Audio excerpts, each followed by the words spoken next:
द्वारिकापुरी में नित्य नया आनंद हो रहा है। एक दिन सुधर्मा सभा में महाराज उग्रसेन जी विराजमान थे, भगवान कृष्ण बैठे थे, सभासद लोग। उसी समय एक यदुवंशी जिसका नाम है सत्राजित, सत्राजित सभा में आया। महाराज सत्राजित को देख करके सभी सभा में बैठे लोग खड़े हो गए। सबों ने कहा सूर्य भगवान आ रहे हैं, सूर्य भगवान आ रहे हैं। तब कृष्ण ने बताया नहीं, ये सूर्य नहीं आ रहे हैं, ये सूर्य भगवान का उपासक सत्राजित आ रहा है।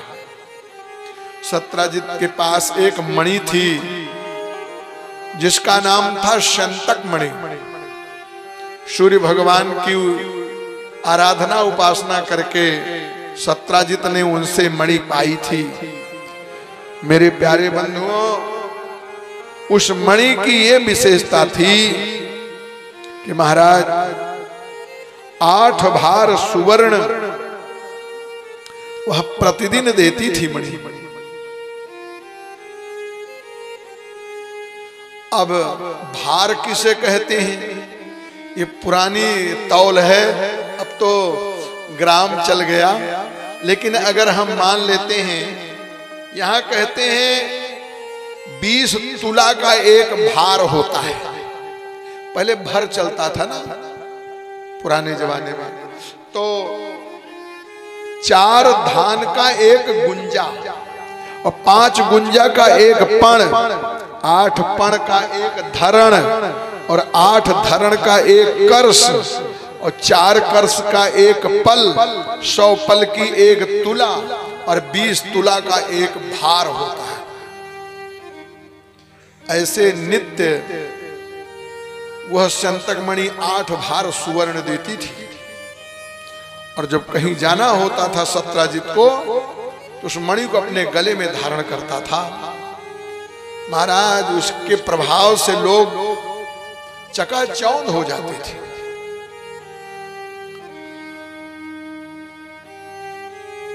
महाराज उग्रसेन की सभा में सत्राजित पहुंचा। भगवान कृष्ण बोलने में बड़े मोहतेज, बोले सत्राजित, ये अमूल्य मणि शंतक ये तुम महाराज उग्रसेन को दे दो। उसने कहा न देंगे। भगवान ने मांगा, भगवान दुनिया के मालिक हैं, लेकिन धन के मद में चूर सत्राजित ने मना कर दिया कि मैं मणि नहीं दूंगा। भगवान ने कहा तुम्हारी चीज है भाई, मत दो। मैं इस प्रसंग को इसलिए सुनाना चाहता हूं कि भगवान दूरदर्शी हैं और उनकी याचना में भी जीव का कल्याण है। किसी से अगर वो कुछ मांगते हैं तो जान लीजिए कि आपके ऊपर बहुत बड़ा अनुग्रह कर रहे हैं भगवान। सत्राजित ने मणि नहीं दी। एक दिन क्या हुआ, उसी मणि को धारण करके उसका भाई प्रसेनजित घोड़े पर सवार होकर के शिकार खेलने के लिए गया। जंगल में एक शेर ने प्रसेनजित को भी मार दिया, घोड़े को भी मार दिया। अब मणि ले ली। मणि ले करके अभी सिंह गुफा में भी प्रवेश नहीं कर पाया था कि एक भालू जिनका नाम है श्री जामवंत जी, जामवंत जी पहुंचे, शेर को मार दिए। अब मणि ले लिया। मणि लेकर के गए, उनकी एक बेटी थी जामवंती, उसे दे दिया, बेटी खेलो। अपने गुफा में चले गए। इधर जब प्रसेनजित लौट करके नहीं आए तो सत्राजित चिंतित हुआ और उसने पूरे यदुवंशियों में चर्चा फैला दी कि द्वारिकाधीश मणि मांग रहे थे, हमने दिया नहीं, इसलिए उन्होंने मेरे भाई को मरवा दिया और मणि ले ली। चर्चा चलते चलते भगवान कृष्ण तक ये आवाज गई। भगवान कृष्ण ने सोचा झूठो कलंक लग गया, मैंने न किसी को मारा न मणि लिया। हाय भगवान, इस कलंक का मार्जन कैसे हो? अब जो है इन सब बातों का प्रचार बहनें ज्यादा करती हैं। सत्राजित की पत्नी ने चर्चा करना शुरू कर दिया। औरतें जब मिले पूछे, बहन आपके देवर प्रसेनजित, अरे बहन क्या बताएं, वो मेरे पति की मणि मांग रहे थे द्वारिकाधीश, हमारे पति ने नहीं दिया, और मेरा देवर गले में धारण करके गया था जंगल में घूमने, उसको मरवा दिए, मणि ले लिए। तो औरतें क्या कहती हैं, हाँ बहन कोई बड़ी बात थोड़े है, जब छोटे थे तो माखन चोरी करते थे, और बड़े हुए तो चीर चोरी करने लगे, और बड़े हुए तो मणि चुराने लगे, तो बड़े चोर, आदत थोड़े जाएगी उनकी। ऐसे ऐसे समाज में बुराई होने लगी कृष्ण की। भगवान कृष्ण बड़े दुखी हुए। अब जिधर से कृष्ण निकले लोग गांव काट करके दूर हो जाते थे, किसी की हिम्मत नहीं पड़ती थी बोलने की। भगवान ने सोचा कि इस कलंक का मार्जन मैं जरूर करूंगा, और बोले कि हम मणि की खोज में निकलेंगे। भगवान ने तैयारी की तो लोगों ने कहा, प्रभु आप अकेले कैसे जाएंगे? जो उनके समर्थक थे, प्रेमी लोग थे, बोले हम आपके साथ चलेंगे। कुछ लोग भगवान कृष्ण के साथ निकले मणि खोजने। खोजते खोजते पहुंचे तो देखे प्रसेनजित मरे पड़े हैं, आगे एक शेर भी मरा पड़ा हुआ है, और आगे गए तो देखे एक गुफा से बहुत प्रकाश आ रहा था। कन्हैया ने कहा, देखो भाई हम इस गुफा में जा रहे हैं, और तुम लोग मेरा यहां 12 दिन तक इंतजार करना। अगर मैं नहीं लौट आया तो समझ लेना कि स्थिति विचित्र है। लोग गुफा के बाहर खड़े हो गए। भगवान कृष्ण गए, जैसे जैसे अंदर गुफा में प्रवेश करे वैसे वैसे प्रकाश बढ़ रहा था। एक जामवंती, जो जामवंत जी की बेटी थी, वो मणि लिए खेल रही थी।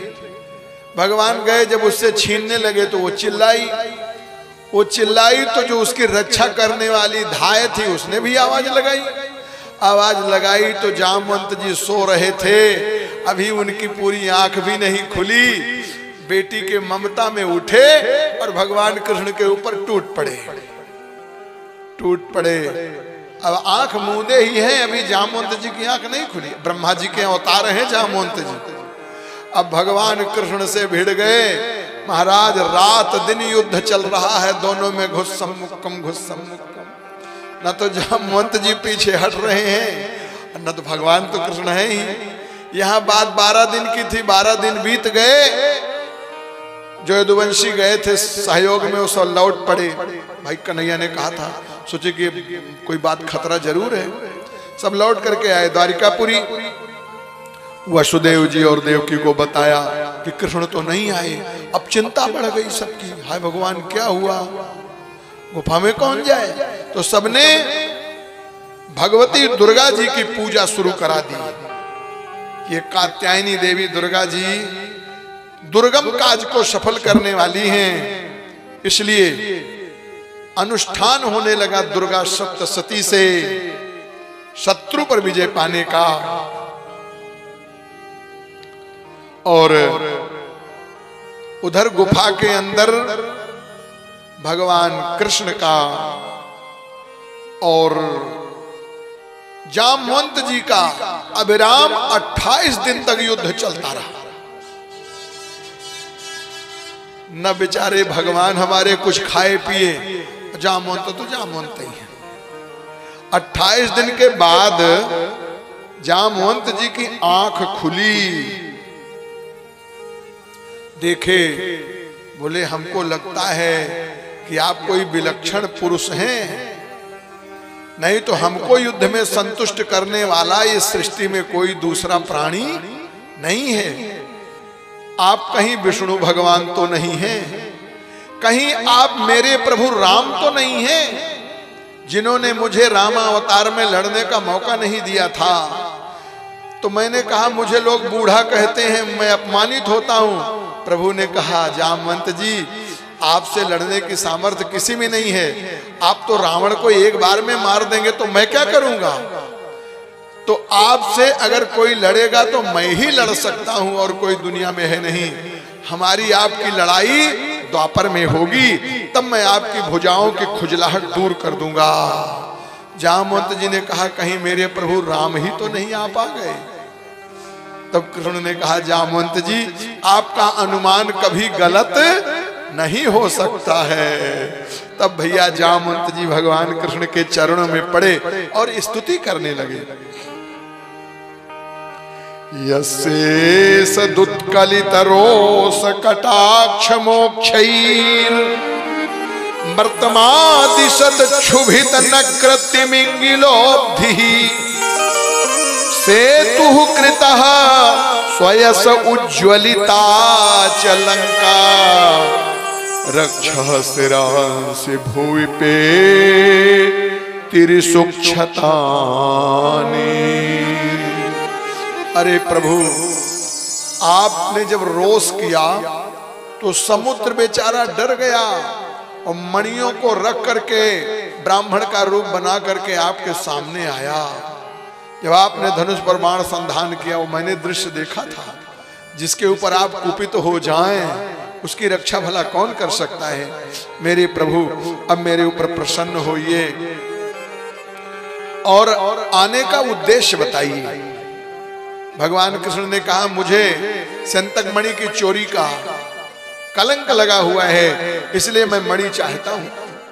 जामवंत जी ने कहा प्रभु मेरे पास दो मणि है, एक रमणी मणि है और एक संतक मणि है।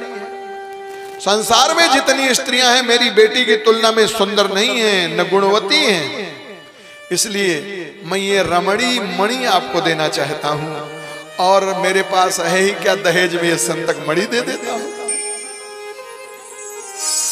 श्रीमान धीरेन्द्र सिंह सेंगर इस भागवत कथा में 5100 रुपए का योगदान दिए हैं। यज्ञ पुरुष भगवान इनका कल्याण करे, भगवान कन्हैया इनका भंडार भर रहे हैं। जय श्री राम, जय श्री राधे। बोलिए भागवत भगवान की जय हो। श्री द्वारिकानाथ की जय हो। मेरे प्यारे बंधुओं, भक्ति शक्ति स्वरूपा मेरी बहनों, भगवान कृष्ण जामवंती को और मणि को लेकर के आए। जामवंती जी के साथ तो विवाह किया क्योंकि जामवंती जी ने कहा था। और जब भगवान द्वारिकापुरी आए तो सबके शरीर में ऐसे ही शक्ति आ गई जैसे सूखत धान पराजन पानी, जैसे सूखते धान में पानी पड़ जाए। बड़े लोग हर्षित हुए और सत्रजित को बुलवा करके महाराज उग्रसेन के द्वारा वह मणि उन्हें प्रदान कर दी गई। अब ये जनता तो जनता, अब जो है सत्रजित की पत्नी जिधर मिलती उससे कोई बात न करे। बहने अरे बताओ द्वारिकाधीश इतने बड़े हैं, साक्षात लक्ष्मी पति हैं, वो मणि चुराएंगे? उनको झूठो चोरी लगा दिया, मणि चुराए मणि चुराए। अब सत्रजित की यदुवंशियों में बदनामी होने लगी। अब भगवान द्वारिकाधीश की प्रतिष्ठा हो गई। सब लोग मुक्त कंठ से द्वारिकाधीश की जय बोलने लगे। बोलिए द्वारिकानाथ की जय हो। अब प्रसेनजित समाज में जिसकी प्रतिष्ठा हट जाए उसका जीना बड़ा बदतर हो जाता है। बेहतर नहीं बदतर हो जाता है। जिधर से निकले कोई बोले नहीं, कोई राम राम ना करे उससे। अब सत्रजित ने मन में विचार किया मणि तो मिल गई, लेकिन मेरी समाज में प्रतिष्ठा कैसे बने? एक ही उपाय मेरे पास है। मेरी बेटी है सत्यभामा, सत्यभामा के साथ विवाह कर दूं, मेरे बन जाए कृष्ण दामाद, मैं उनका बन जाऊं ससुर, संबंध बन जाएगा तो हमारी फिर प्रतिष्ठा बढ़ जाएगी। और ये मणि बड़े झंझटी चीज है। मैं यही बताना चाहता हूं मेरी बहनों, संपत्ति क्या नहीं करा देती है। संपत्ति के पीछे दुनिया परेशान। सोना देती थी ना 8 भार सुवर्ण, इसलिए झंझट की जड़ वही थी। अभी देखिए कितने लोग मरेंगे इसमें। आकर के सभा में सत्राजित ने निवेदन किया महाराज उग्रसेन जी से कि महाराज मैंने बहुत बड़ी गलती की, मुझे क्षमा कर दीजिए। मेरा निवेदन है कि मेरी बेटी है सत्यभामा और उससे मैं कृष्ण का विवाह करना चाहता हूं। मेरी बेटी भी चाहती है और मैं दहेज में वह जो है संतक मणि देना चाहता हूं। पहले दिए होते तो इतना झंझट क्यों होता। अब देने के लिए तैयार हुए।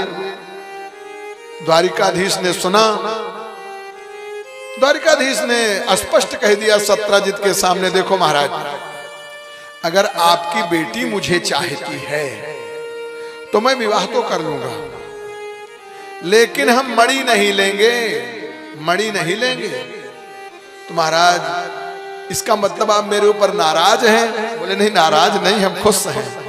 खुश न होते तो आपकी बेटी से विवाह करते। अगर रही बात कुछ देने की तो हम मणि नहीं लेंगे, क्योंकि मणि की सेवा पूजा जितनी बढ़िया आप करते हो उतनी हम नहीं कर पाएंगे। इससे जो सोना होगा वो आप मुझे दे दीजिएगा, लेकिन मणि अपने पास आप रखिए। इस शर्त पर सत्यभामा के साथ भगवान कृष्ण का विवाह हो गया। अब एक बेटी थी सत्राजित को और बड़ी सुंदर थी सत्यभामा। सत्यभामा के विवाह की चर्चा एक यदुवंशी थे सतधन्वा, सतधन्वा से चर्चा की थी कि मैं अपनी बेटी का विवाह आपके साथ करूंगा। सतधन्वा बड़ा प्रभावित था कि सत्राजित की बेटी के साथ इकलौती बेटी है, मेरा विवाह होगा। लेकिन वचन दे करके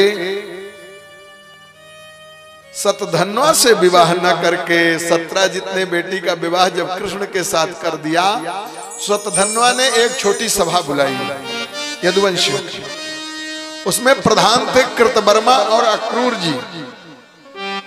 सतधन्वा ने बात उठाई कि देखो भाई, हमारी फदीहत कर दिया है सत्राजित ने, अपनी बेटी की शादी करने की बात मुझसे कह करके और विवाह द्वारिकाधीश से कर दिया।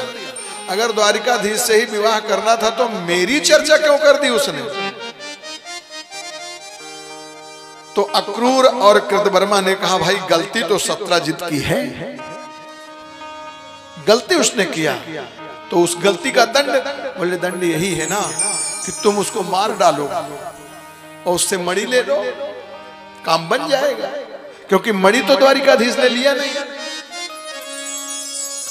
वो मूर्ख पागल सतधन्वा अक्रूर और कृतवर्मा के उकसाने से सोते हुए सत्राजित का गला काट दिया मेरे बंधुओं, और मणि ले आया। औरतें चिल्ला रही थी, रो रही थी। उस समय बेटी सत्यभामा भी अपने मायके में ही थी और हस्तिनापुर से सूचना आई थी कि धृतराष्ट्र ने लाक्षागृह में कुंती और कुंती के बेटों को जलवा दिया है। तो भगवान द्वारिकाधीश और बलराम दोनों ने सोचा कि ऐसे समय में जाए या ना जाए, लेकिन जब बुआ जी और बुआ जी के बच्चों पे संकट है, हालांकि भगवान तो सब जानते हैं, उन्हें तो सब पता है, लेकिन लोग व्यवहार के लिए उन्होंने कहा ऐसे समय में भाई जरूर जाना चाहिए। तो कृष्ण और बलराम हस्तिनापुर चले आए थे। हालांकि भगवान की कृपा से कुंती और पंच पांडव, द्रौपदी आदि सभी लाक्षागृह से सुरक्षित बचे थे, कोई नहीं जले थे। इधर सत्राजित की बेटी सत्यभामा रुदन करती रही। सतधन्वा ने एक न सुनी, पिता का गला काट लिया, मणि लेके चला गया। विचार किया सत्यभामा ने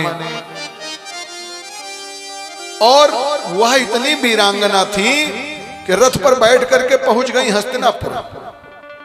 हस्तिनापुर में रो रो करके कृष्ण के सामने कहने लगी, आप जैसे समर्थ पति को मैंने प्राप्त किया और आज मेरे पिता का गला सद्धन्वा ने काट दिया।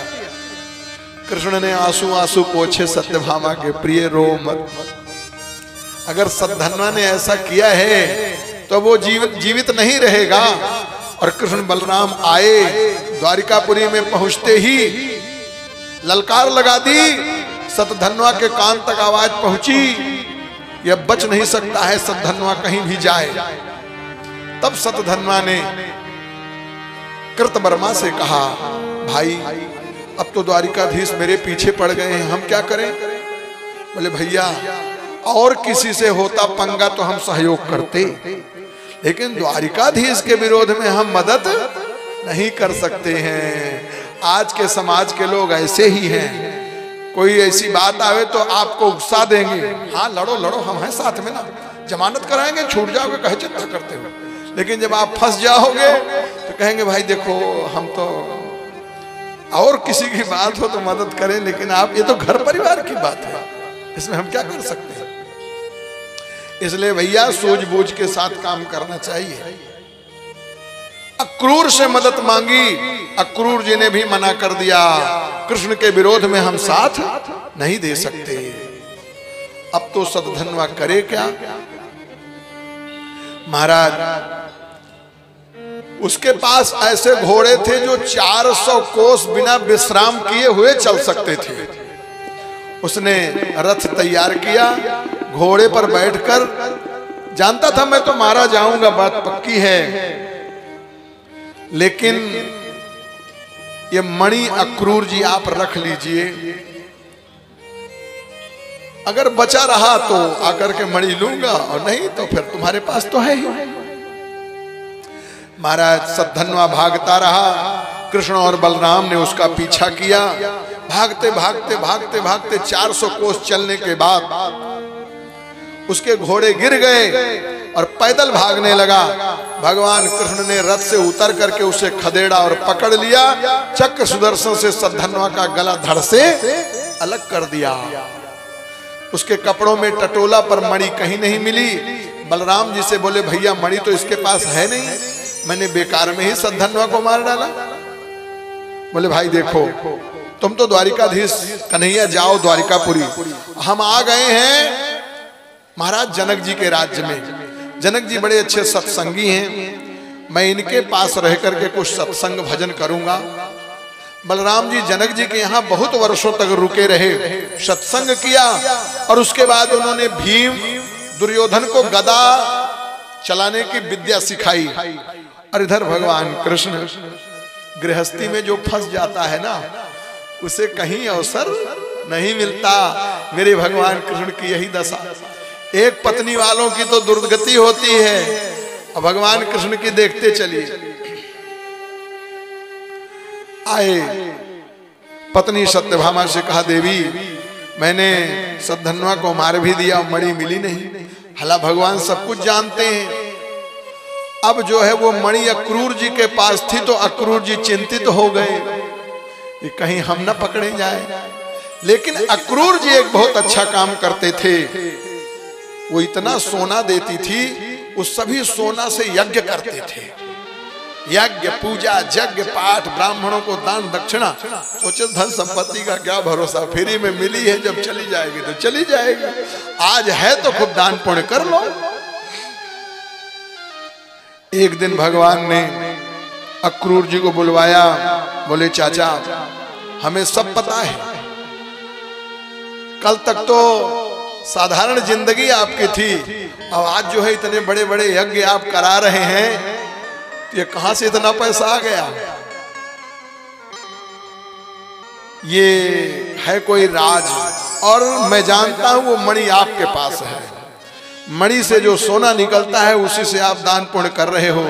लेकिन खुशी इस बात की है कि आप पैसे का सदुपयोग कर रहे हो, इसलिए वो मणि मुझे नहीं चाहिए, मैं लूंगा नहीं, लेकिन आप उस मणि को मुझे दिखा दीजिए, मैं सबको दिखा दूं जिससे मेरा कलंक छूट जाए, फिर मणि मैं आपको दे दूंगा, आप उससे शुभ कर्म करते रहिए। अक्रूर जी ने कपड़े में मणि बांधी थी, जब बुलाया तो अक्रूर जी समझ गए खाली जाना क्या फायदा, भगवान तो अंतर्यामी है। अक्रूर जी ने मणि दे दी। उस मणि को सभा में भगवान कृष्ण ने दिखाया, सत्यभामा को बता, देखो ये मणि ये है, ऐसा है वैसा है, लेकिन हम लेंगे नहीं, चूंकि पहले नहीं दिया आपके पिता ने तो हम नहीं लेंगे। मणि को अक्रूर जी को दे दिया और महाराज भगवान कृष्ण सत्यभामा जी के साथ आनंद पूर्वक रहने लगे। हालांकि जब सत्राजित मर गया तो मरने के बाद भगवान कृष्ण ने कहा कि सत्राजित के अंतिम संस्कार का अधिकार न तो बेटी को है न तो दामाद को है, उसके अंतिम संस्कार का अधिकार बेटी से उत्पन्न बेटे को है, क्योंकि सत्राजितो न पत्यत्वाद गृहिणीयुर्दुहितुः सुताः दायं निनीयापः पिंडान विमुच्य ऋणं च शेषितम्। तो जो बेटी के बेटे होते हैं अनपत्य, जिनको पुत्र नहीं होता, उनके अंतिम संस्कार श्राद्ध आदि पिंडदान आदि बेटी के बेटे करते हैं, यानी नाती, और नाती को ही नाना की संपत्ति का पूरा अधिकार बनता है, ऐसा शास्त्रों में वर्णित है। तो संस्कार हुआ सत्राजित का और सत्यभामा को भगवान कृष्ण ने ढांढस बंधाया। इस प्रकार से आपने इस मणि के चक्कर में ये देखा कितने लोग मरे गए। और जामवंती के साथ भगवान का विवाह हुआ और सत्यभामा के साथ विवाह हुआ, रुक्मिणी के साथ विवाह हुआ। ये 3 विवाह भगवान कृष्ण के हुए। कहते हैं यस्त्वे तद भगवद ईश्वरस्य विष्णोर वीर्याढ्यम वृजिनहरम सुमंगलम च आख्यानम पठति शृणोत्यनुस्मरेदवा दुष्कीर्तिम दुरितम अपोहयाति शांतिम। जो इस स्यंतक मणि के कथानक को श्रद्धा भक्ति के साथ श्रवण करते हैं, उनके समस्त पाप, अपराध और कलंकों का मार्जन हो जाता है। और महाराज जो इसे पढ़ते हैं, सुनते हैं, स्मरण करते हैं, वे पापों से मुक्त होकर के शांति का अनुभव करते हैं। ये कलंक को मार्जन करने वाला, भगवान की भक्ति प्रदान करने वाले आख्यान है। भगवान कृष्ण के 2 विवाह से संबंधित ये प्रसंग था, इसलिए मैंने आपको ये सुनाया। भगवान का 4था विवाह कालिंदी से हुआ।